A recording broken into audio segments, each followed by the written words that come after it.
So, if you please grab your Bible, go over to the book of Daniel this morning. We're going to be continuing in our series, going through those first 7 chapters of this book together.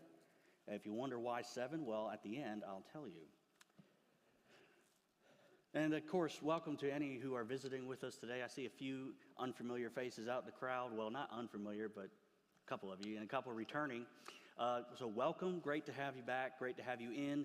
If you're interested in learning a little more about what we are and what we do and how we can help you better, there is connection cards in the pew in front of you. You just want to fill it out, and there's a basket right there. You can drop it in, or you can hand it to somebody who looks important standing around.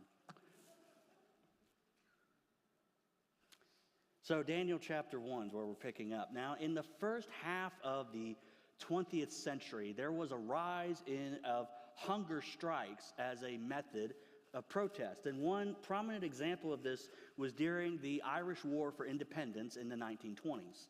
And on Easter Day in 1920, a group of 60 prisoners of war in this war for independence had been detained without trial, and they began a hunger strike.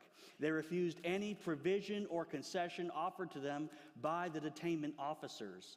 And in background to this, the soldiers had been given special powers of search and seizure without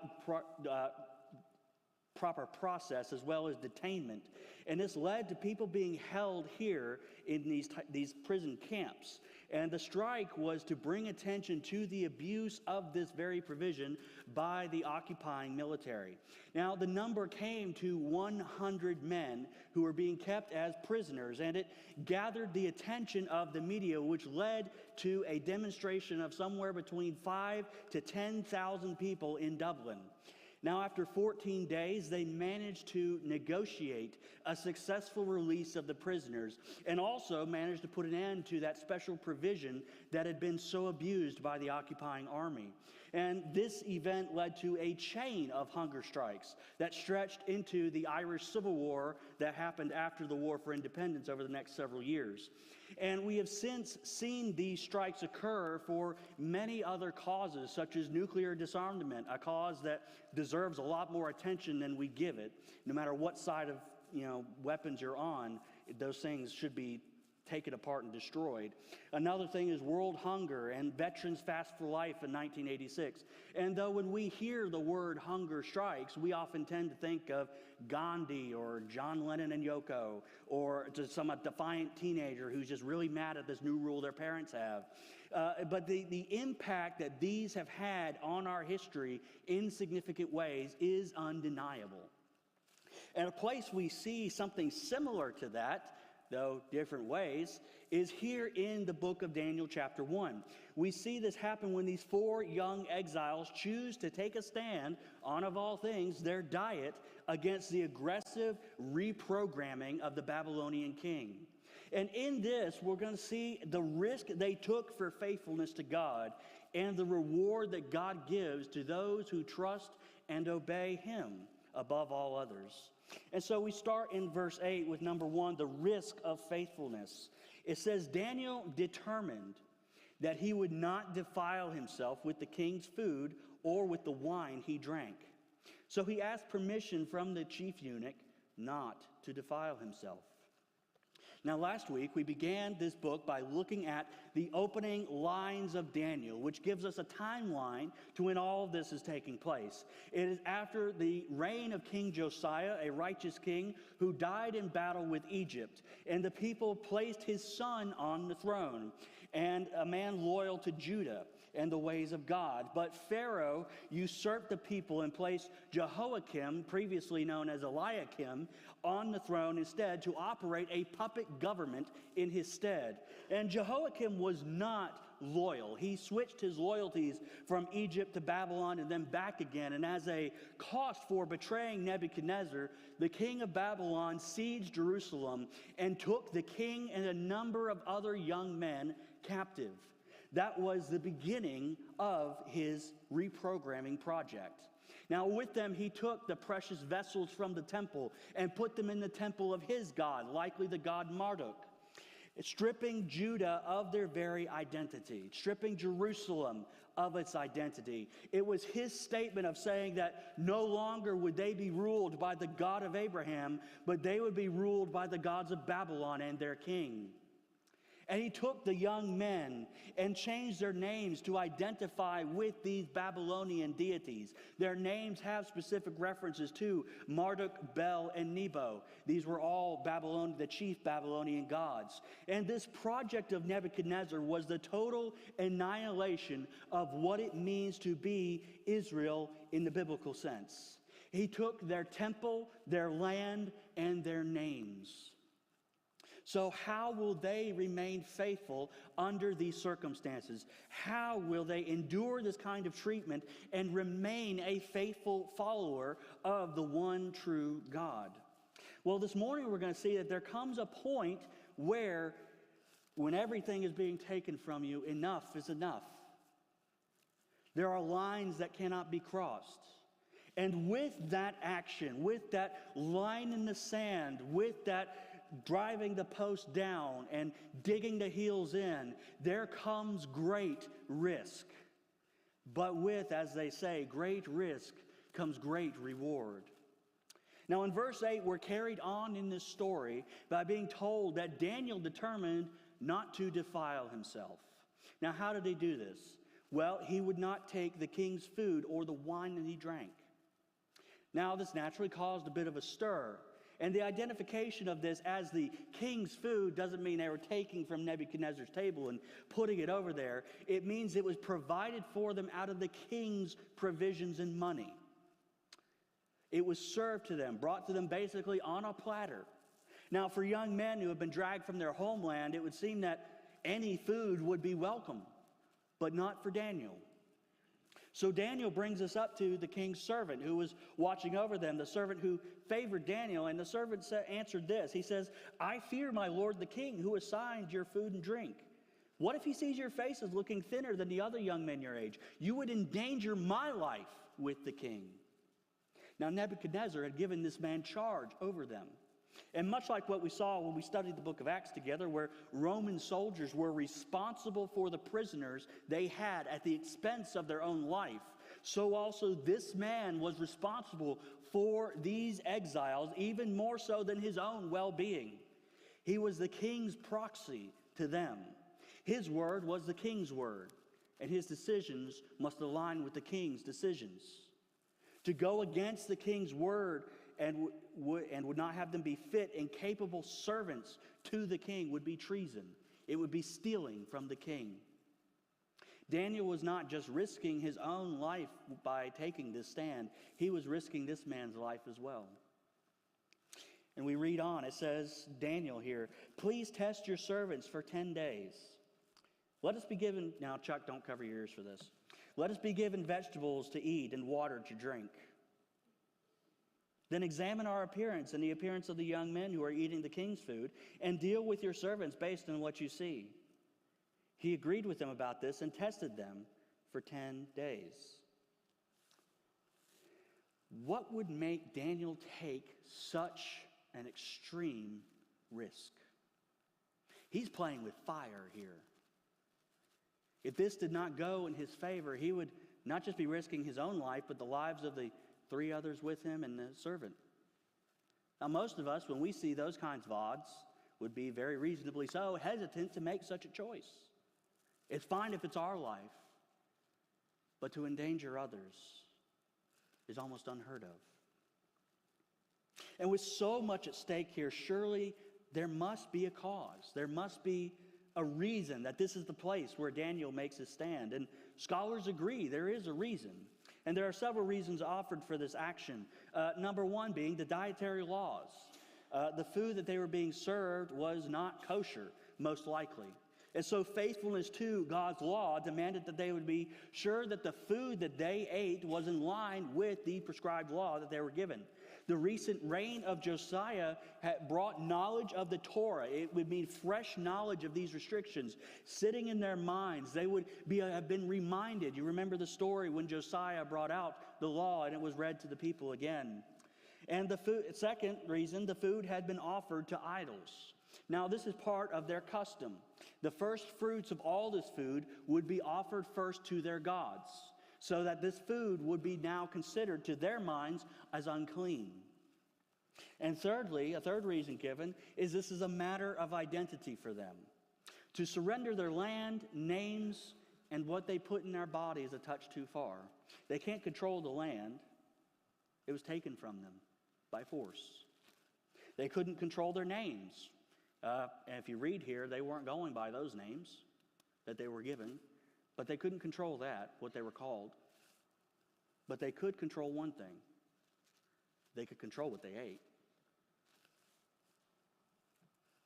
The first two options are probably the most commonly cited, being the dietary laws and the offering to idols, but there's some minor issues with that. The dietary laws being present is a very strong case, but there's no real description here of the kind of meat that they were being offered. And the dietary laws did not forbid wine at all. So they could partake of meat and wine and not break the law. They could keep their dietary laws and also consume the food.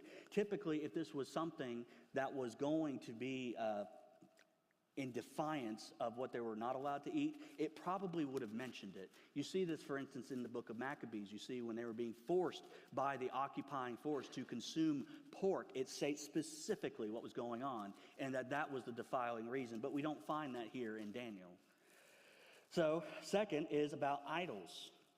And the problem with that is we learn from the secondary literature, particularly the apocryphal chapter, Bel and the Dragon, which, by the way, if you haven't read that lately, I haven't read it in years. I read it again this week. There's a very interesting cameo from Habakkuk in there, and I will not ruin it for you. I'd recommend you read it. It's very short and very entertaining. But this was an addition to Daniel that describes the worship of their god Bel. And it says there that they laid all kinds of food out before Bel, not just meat and wine. They laid everything out, grains, vegetables, everything. And so it's likely that even the most basic food that Daniel requested had also been offered to a Babylonian god. We can't say it particularly, but that it probably was the case. So there are two small problems with those two reasons that Daniel would not do this. Now, the third, I think, is the most consistent and the most compelling, that this was a matter of identity.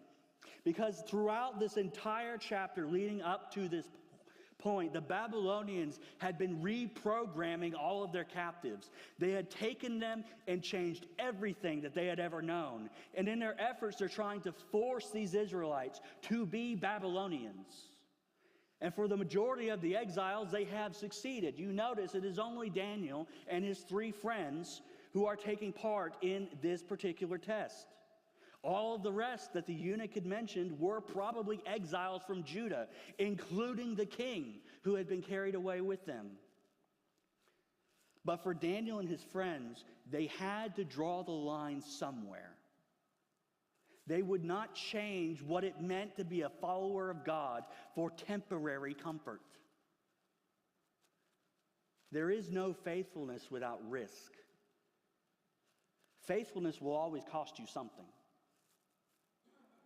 And though we are very privileged to live here in the freedom that we have as American Christians, it is not the same for everyone in the world, and there is no guarantee that it will always be so for us.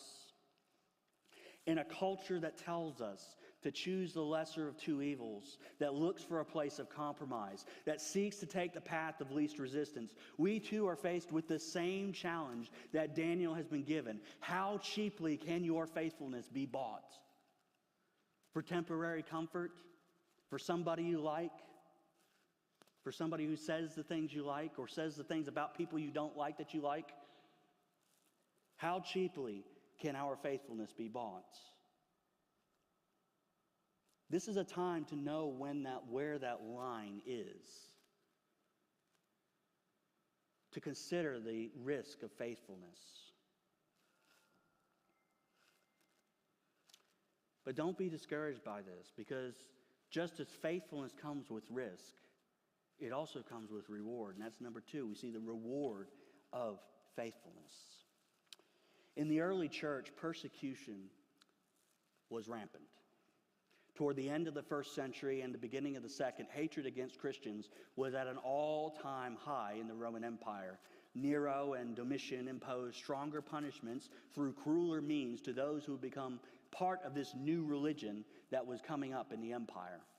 And these are the same people that Peter wrote to in his letters, those he called exiles and pilgrims. These are the ones who would read John's revelation to the churches in Asia and find hope in its words. Those are the ones who would see their friends and neighbors burned as torches to light the gardens, fed to animals to entertain the masses, and crucified publicly for all to see and all to mock.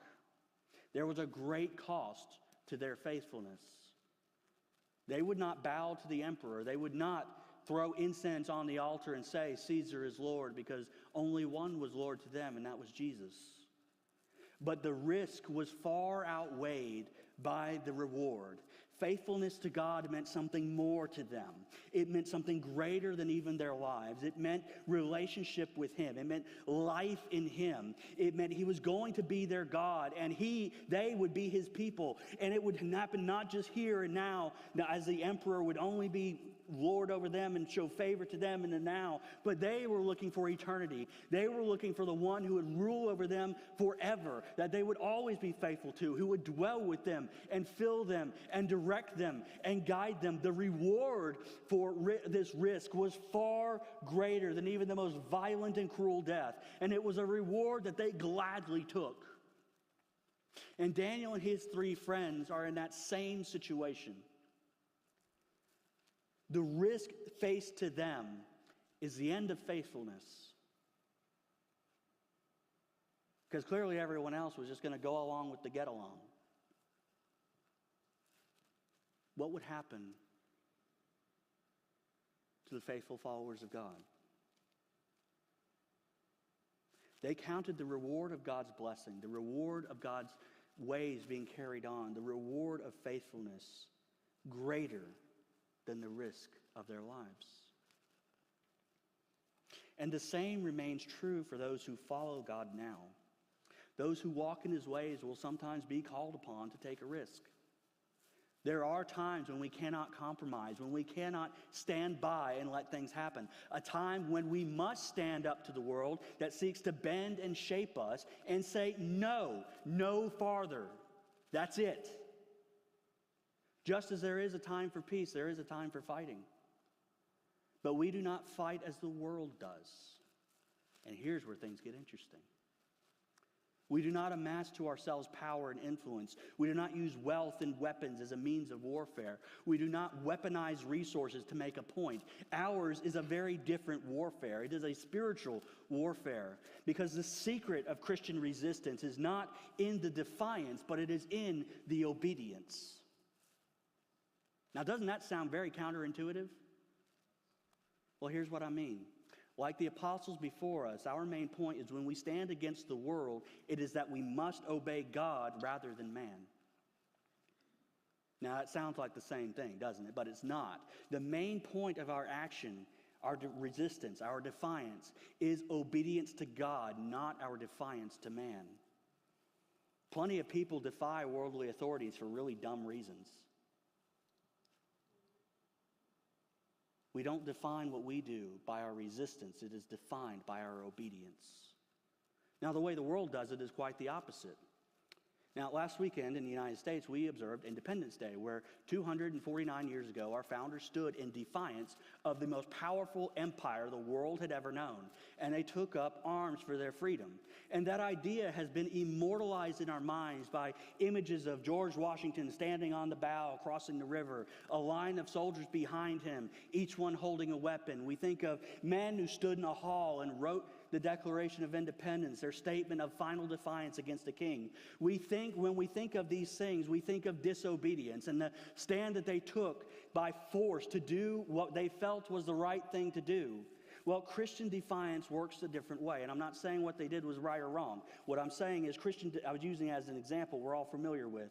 Christian defiance or holy disobedience looks different, because here's what it does. The emphasis is not on what we will not do, but what we will do. Now, it's a lot less exciting. It doesn't make a good movie. It doesn't make a dramatic scene. It doesn't stir that raw passion in our hearts to fight against what we deem wrong. But that is the whole point. That's not the way the world does things. That doesn't make any sense to us. And it's definitely un-American.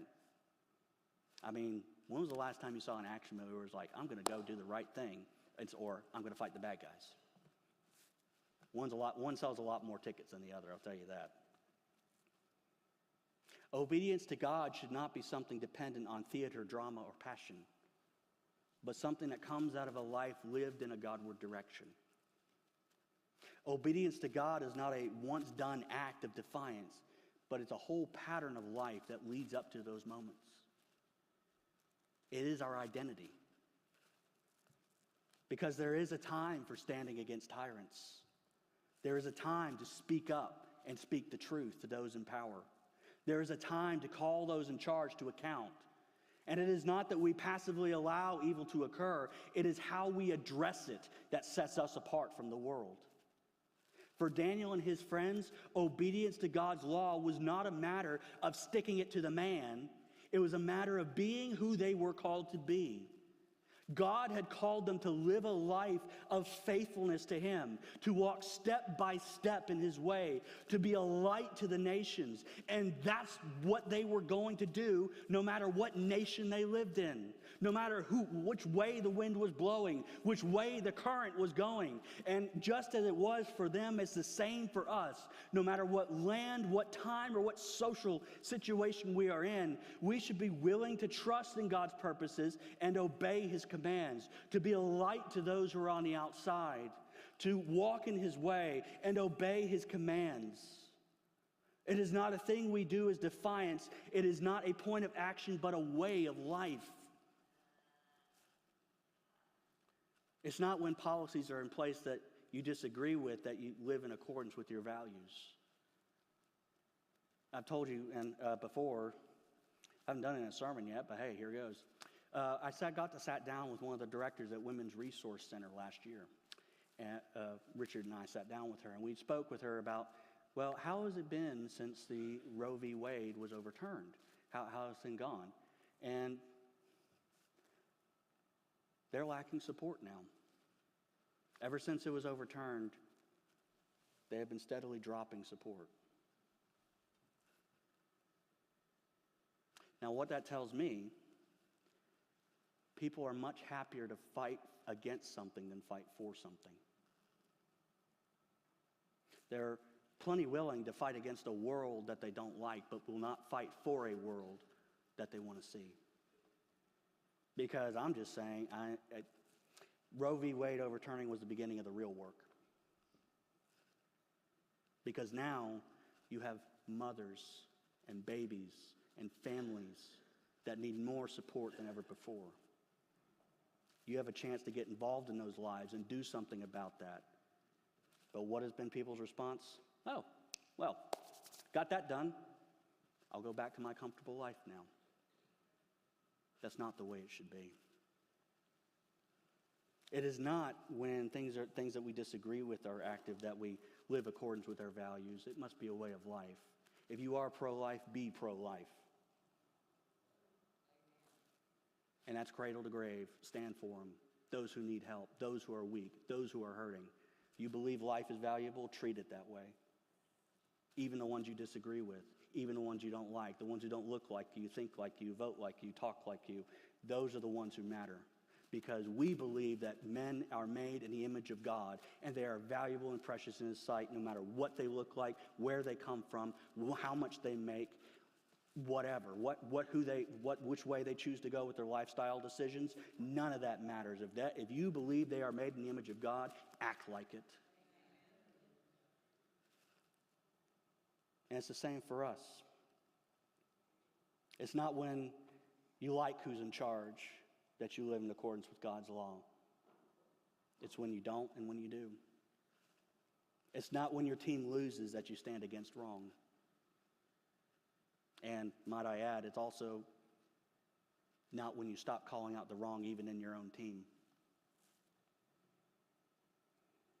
It is all the time. It is every day of every moment, because as long as we live as exiles and pilgrims in this world, we will be swimming upstream. It doesn't matter if we like the way the stream looks or we agree with 90% of the way the stream is moving. We are always swimming upstream if we are faithful to Jesus, because his ways are not our ways. His thoughts are not our thoughts. And as long as we are in this world, its ways are not his ways. Its thoughts are not his thoughts. And it won't be until he returns. Faithfulness comes with a challenge. It comes with risk, but it also comes with great reward, because God rewards faithfulness. For Daniel and his friends, here's how that looked. It says God gave these 4 young men knowledge and understanding in every kind of literature and wisdom. Daniel also understood visions and dreams of every kind. At the end of the time that the king said to present them, the chief eunuch presented them to Nebuchadnezzar. The king interviewed them, and among all of them, no one was found equal to Daniel, Hananiah, Mishael, and Azariah. So they began to attend the king. As a result of their faithfulness to God, they stood out from the herd, and God used them to make a real difference in the land they were in. And we talked about those early Christians in Rome and their persecution. You know how that turned out? It took till the 3rd century, but Christianity went from a hated, condemned religion to the very faith of the Roman Empire. And as a result of their faithfulness, God used them to change the world. The way the modern world works would not have existed without those early Christians standing against the persecution and taking that risk. So the question then is, how will God use you when you are faithful where you are? You don't have to be next to the king to make a difference. When you feed the hungry, how much of a difference can God make with that? When you clothe the poor, how much of a difference can be made? When you stand for the weak and the oppressed, how do you show God's image of those who he rescues who are crushed in spirit? When you stand for the lives of children, how do you show God's love? When you stand for the ones in need, how do you show his provision for others? When you stand against the corruption and the greed of this world, how do you show the heart of God, who, as the book of Proverbs says, hates an unjust measure? When you love your neighbor, even if he's an Auburn fan, even if he's an Alabama fan, how do you show God's love? When you love your neighbor, even if they're a Republican or Democrat, or a very confused independent, how much do you show God's love? When you love your enemy, or the ones you consider your enemy, how do you show the heart of Jesus, who says, forgive them, they don't know what they're doing? Faithfulness to the ways of God will always reap the rewards of God. Just as when we sow in the world's systems, we reap the world's consequences. And he just may use your obedience to shine a light into your community. He just may use your faithfulness to change a person's life. You want to hear about lives changed? Richard worked with recovering addicts for years. Ask him some stories. He's got his own story, but ask him other stories. And as those people spoke into other lives and gave, all those people who donated and supported to Wings of Life over the years made a real difference. The shoulder, Philip Drain, ask Philip Drain about the shoulder. Ask about Mission of Hope downtown. Ask Elizabeth about homeless in Mobile. Tell you what, look at Frederick.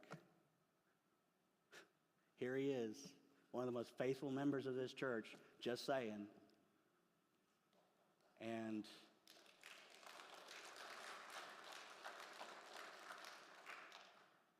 I still remember when he was moving into that apartment and we needed things. I'm sorry, Frederick, I wasn't going to use you as an example, but I will. And he needed some things. And y'all showed out. That parish hall was filled up everything he needed immediately. You know how much of a difference that kind of activity makes? How much that does for somebody? Faithful, and maybe you gave some stuff that was important to you.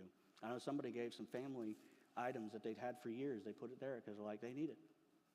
That was giving something. Sometimes we've got to dig deep to reap the rewards of faithfulness. It won't always be risk. It won't always be standing against tyrants, even though it's very nice and dramatic. It's the quiet things we do, the quiet obedience, the quiet trust in the God of the Bible, the God of Abraham, Isaac, Jacob, the God of Jesus and the apostles, the God of all of us joined together throughout all the centuries. It's that quiet faithfulness that's brought us to this point, and it's that faithfulness that will carry us forward. Amen? All he asks is one thing. Trust him and obey him no matter what the risk, because the reward is so much greater. Please stand.